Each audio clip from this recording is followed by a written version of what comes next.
Assalamualaikum warahmatullahi wabarakatuh. Selamat pagi semuanya. Ustazah harap kalian tetap sehat dan selalu dalam lindungan Allah Subhanahu wa Ta'ala. Perkenalkan, nama Ustazah Anissa. Ustazah mengajar mata pelajaran IPA. Untuk materi hari ini masih melanjutkan dari materi minggu lalu, yaitu mengenai besaran dan pengukuran bagian 2. Sebelum belajar, ada baiknya kita berdoa terlebih dahulu ya, agar apa yang Ustazah jelaskan dapat kalian terima dan cerna dengan baik.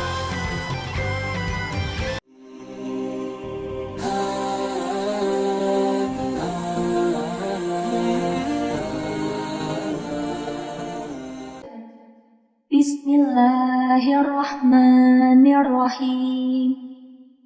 Rabbi zidni ilman warzuqni fahma.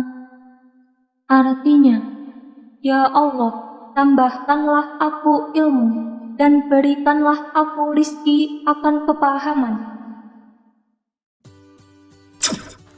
Assalamualaikum warahmatullahi wabarakatuh. Selamat pagi semuanya. Sudah siap untuk belajar? Materi yang akan kita bahas minggu ini adalah evaluasi dari materi minggu lalu mengenai besaran dan pengukuran bagian 2. Hari ini Ustazah akan mengevaluasi tugas yang sudah Ustazah berikan pada minggu lalu mengenai besaran dan pengukuran bagian 2 ini, di mana tugas yang Ustazah berikan ada 3 soal. Jadi, untuk yang mengerjakan 2 soal kemarin, Ustazah harap videonya disimak dan ditonton sampai akhir dulu ya, jadi kalian tahu berapa soal yang Ustazah berikan kemarin. Baiklah, sebelum Ustazah masuk ke pembahasan soal, mari kita sedikit review kembali materi yang sudah Ustazah jelaskan pada minggu kemarin. Dimana Ustazah minggu kemarin telah membahas ada yang namanya satuan baku dan satuan tak baku. Sekarang, coba kalian sebutkan apa pengertian dari satuan baku dan satuan tak baku. Yap, benar sekali.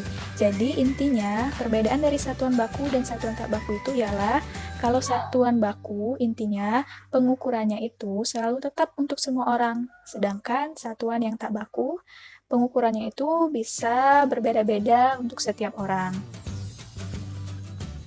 Lanjut, kemarin Ustazah juga ada menjelaskan mengenai pengukuran dengan satuan baku dan satuan tak baku. Di mana setiap besaran pasti selalu mempunyai yang namanya. Yap, benar sekali. Setiap besaran pasti memiliki satuannya sendiri. Untuk mengetahui besaran tersebut, kita harus melakukan yang namanya pengukuran. Kita dapat mengukur suatu benda dengan namanya yang disebut adalah alat ukur. Pengukuran besaran pokok. Jadi ada besaran pokok, ada pula alat yang digunakan untuk mengukur besaran pokok. Pada minggu lalu kita sudah mempelajari alat ukur panjang, itu ada mistar, jangka sorong, terus mikrometerskop. Ada juga alat ukur massa, yaitu neraca, alat ukur suhu, termometer, alat ukur waktu, stopwatch, dan lain-lain. Selain pengukuran besaran pokok, ada pula pengukuran besaran turunan. Karena selain besaran pokok, ada juga besaran turunan. Minggu lalu kita sudah membahas pengukuran luas benda, pengukuran volume benda padat, dan pengukuran volume zat cair, di mana untuk mendapatkan ukuran tersebut, rumus yang kita pakai adalah rumus yang diturunkan dari rumus matematika mengenai bangun dan ruang. Oke, next. Nah, pada minggu lalu, Ustazah sudah memberikan 3 buah tugas. 3 buah ya. Ini 1, ini 2, dan ini ketiga. 1A, uang kertas. Alat ukur apa yang kita gunakan?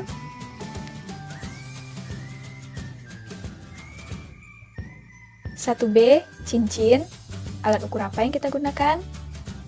Dan 1C, meja. Sekarang kita lihat jawabannya yuk. Ya, inilah jawabannya.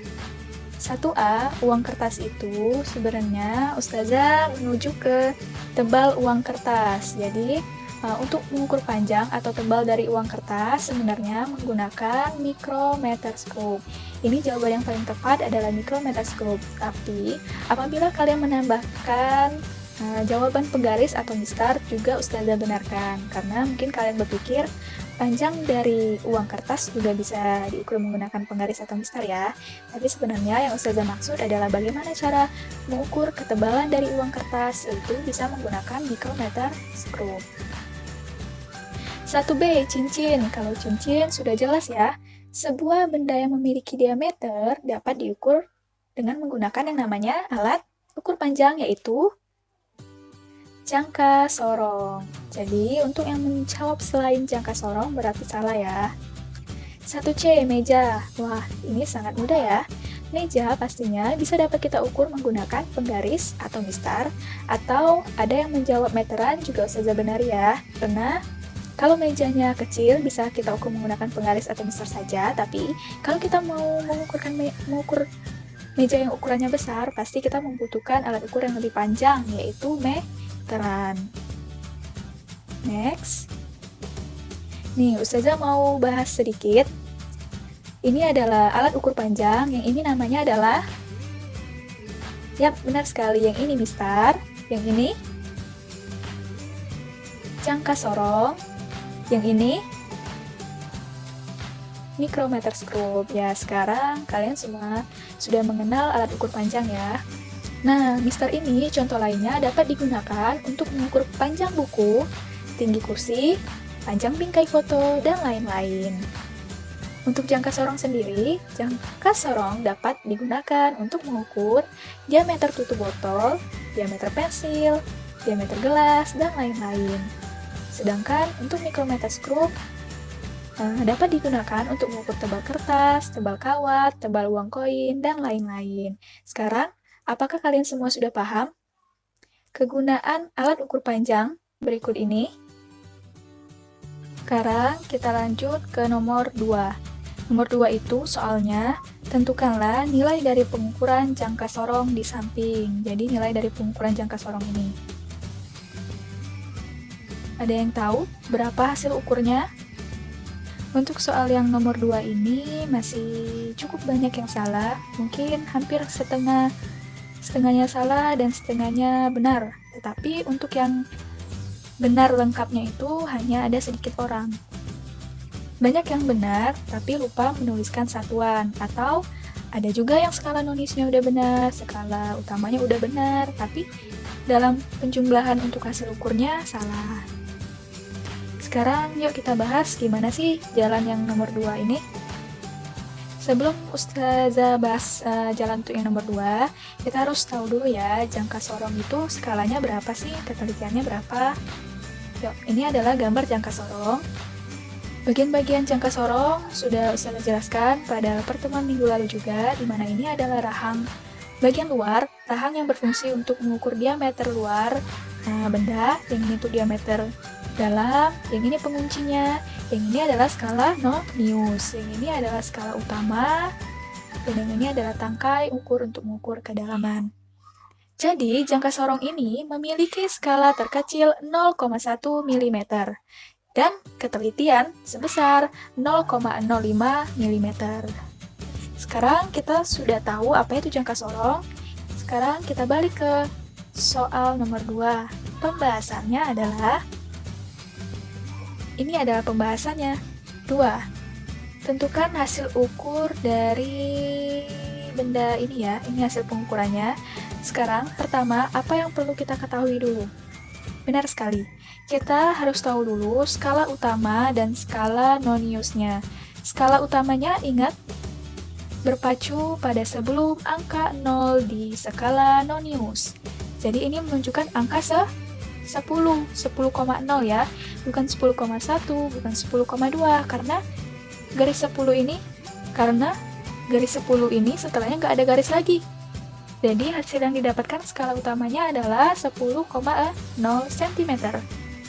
Lanjut kita ke skala nonius. Skala noniusnya ini didapat dari garis yang berhimpitan atau garis yang membentuk garis lurus, yaitu di sini. Benar ya, ini membentuk garis lurus, kalau yang lainnya semuanya nggak tepat garisnya, jadi di sini. Ini 0, yang ini 1, yang ini 2, berarti didapatkanlah skala nonisnya 2. 2 dikali 0,1. Ustazah, kenapa dikali 0,1? Karena 0,1 ini adalah skala terkecil dari jangka sorong. Jadi kita harus mengkalikannya dengan skala terkecil dari alat ukur tersebut. 2 dikali 0,1. 0,2 mm. Satuannya milimeter untuk yang skala nonius. Nah, untuk mendapatkan hasil ukurnya yaitu skala utama ditambah skala nonius. Di sini skala noniusnya satuannya masih milimeter. Agar dapat dijumlahkan, kita ubah dulu satuannya menjadi cm. 0,2 mm sama dengan 0,02 cm. Dapatlah hasil pengukuran, hasil ukur sama dengan skala utama ditambah skala nonius sama dengan 10,0 ditambah 0,02 sama dengan 10,02. Jadi hasilnya 10,02, bukan 10,2. Ini masih setelah koma ada nolnya lagi kan? Jadi hasilnya yang benar adalah 10,02. Mau diubah ke milimeter? Boleh. Kalau diubah ke milimeter berarti menjadi 100,2 karena tangganya turun berarti dikali 10. Ustazah bagaimana kalau cuma sampai segini? Sampai segini boleh, sudah Ustazah benarkan isiannya. Jadi diameter benda tersebut adalah 10,02 cm atau 100,2 mm. Di sini Ustazah ada contoh soal lagi supaya kalian lebih paham mengenai pengukuran dengan jangka sorong.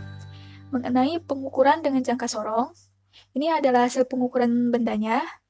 Sekarang, langkah apa yang pertama? Menentukan skala utama. Di atas ini adalah skala utama. Berapa skala utamanya?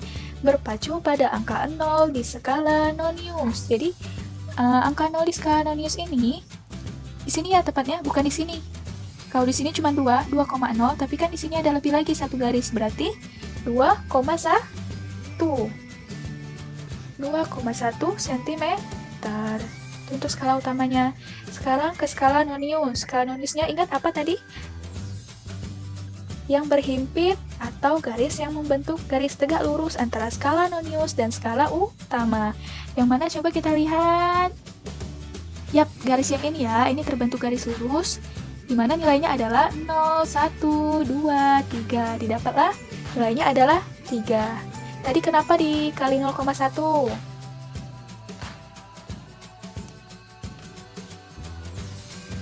Ya, tepat sekali karena skala terkecil dari jangka sorong adalah 0,1. Maka dari itu, kita harus kalikan dulu skala noniusnya dengan skala terkecilnya, yaitu 3 dikali 0,1 sama dengan 0,3 mm. Di sini kenapa harus diubah cm? Karena biar skala utamanya dapat dijumlahkan dengan skala nonius. Jadilah hasil ukurnya adalah 2,1 ditambah 0,03 sama dengan 2,13 cm atau 21,3 mm. Jadi, diameter benda tersebut adalah 2,13 cm atau 21,3 mm. Gimana? Sampai sini sudah paham mengenai pengukuran benda menggunakan jangka sorong? Selain jangka sorong, kemarin alat ukur panjang ada satu lagi yaitu namanya micrometerscope. Minggu kemarin Ustazah belum sempat mengasihkan contoh soal micrometerscope. Hari ini kita akan membahas contoh soal dari micrometerscope. Ini adalah micrometerscope. Skala terkecilnya yaitu 0,01 mm dan ketelitiannya 0,05 mm. Sekarang kita langsung lanjut ke contoh soal ya. Sekarang kita masuk ke contoh soal untuk micrometerscope. Ini adalah hasil pengukuran sebuah benda dari micrometerscope. Sama seperti jangka sorong, langkah pertama yang harus kita gunakan adalah yaitu menentukan skala utama dan skala nonius. Sekarang pertama kita tentukan skala utamanya. Ini adalah skala utama. Batas dari pengukuran skala utama adalah sebatas dari skala nonius ini. Yaitu di sini ada angka 5 masih lebih setengah, yaitu berarti 5 setengah atau 5 ditambah 0,5 sama dengan 5,5 mm. Untuk mikrometerskop ini, skala utamanya milimeter, dan skala noniusnya juga milimeter. Sekarang, skala nonius. Skala noniusnya adalah sama, yang membentuk garis lurus juga terhadap skala utama, tetapi membentuk garis lurus di skala utama yang bagian tengahnya ini, yaitu ada di sini ya. Ini 25, yang ini 26, yang ini 27. Berarti, hasil yang didapatkan untuk skala nonius adalah 27. Ustazah, ini kenapa dikali 0,01? Sama seperti jangka solong tadi, skala noniusnya itu harus dikalikan dengan skala terkecil alat ukur tersebut. Skala terkecil mikrometerskop adalah 0,01, jadi kita kalikan 27 dengan 0,01, didapatkanlah hasil 0,27 mm. Sekarang hasil ukurnya sama dengan skala utama ditambah skala nonius, yaitu 5,5 mm ditambah 0,27 mm sama dengan 5,77 mm. Jadi, diameter benda tersebut adalah 5,77 mm.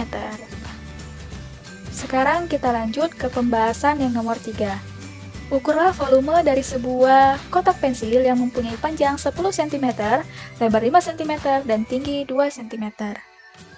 Untuk yang soal nomor 3 ini, setelah Ustazah periksa, lumayan banyak yang sudah benar, karena ini termasuk contoh soal yang soal yang cukup mudah ya.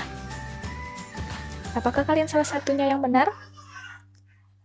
Oke, kita bahas ya. Kotak pensil yang Ustazah maksud di sini adalah kotak pensil yang berbentuk balok. Jadi bentuk 3 dimensinya berbentuk balok dan bentuk 2 dimensinya berbentuk persegi panjang. Diketahui panjang 10 cm, lebar 5 cm, dan tinggi 2 cm. Ditanya volume benda tersebut. Karena kotak pensil ini berbentuk balok, jadi untuk mencari volumenya kita gunakan volume balok. Apa volume balok? Ya, benar banget, sudah ada di sini ya. Panjang dikali lebar dikali tinggi, yaitu 10 dikali 5 dikali 2, didapatkanlah hasil 100 cm. Gimana cara bacanya? Iya, benar, boleh. 100 cm pangkat 3 atau 100 cm pangkat kubik. Dari tugas kalian yang Ustazah periksa, ada juga yang hanya menuliskan 100. Itu kalau dalam fisika salah ya, karena 100 cm ataupun 100 meter itu sangat berbeda jauh. Apalagi kalau kalian tidak menulis satuannya, 100 apa? 100 meter kah? 100 cm kah? 100 mm kah? Tidak tahu. Jadi Ustazah harap untuk soal-soal IPA selanjutnya harus menuliskan satuannya, terutama untuk soal fisika. Ustazah, gimana kalau mencari luas benda dari kotak pensil?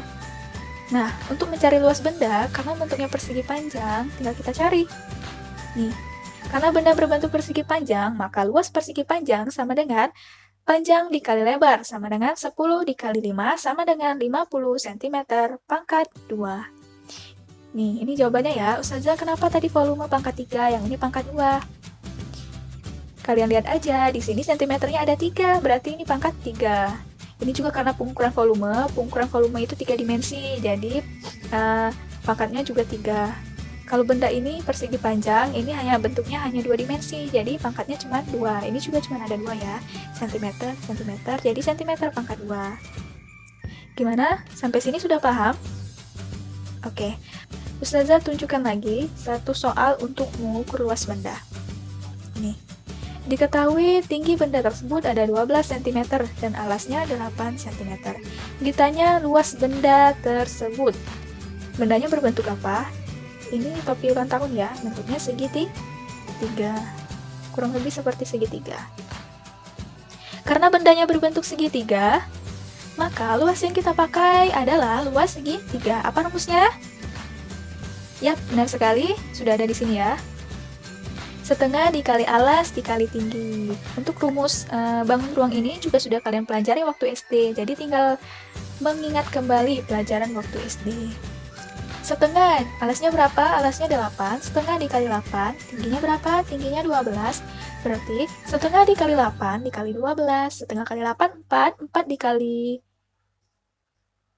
12 sama dengan 48 cm pangkat 2. Didapatkanlah hasil luas benda ini adalah sebesar 48 cm pangkat 2. Sampai sini sudah paham? Untuk contoh yang lainnya bisa kalian cari sendiri ya. Nah, sekian dulu dari Ustazah. Wassalamualaikum warahmatullahi wabarakatuh.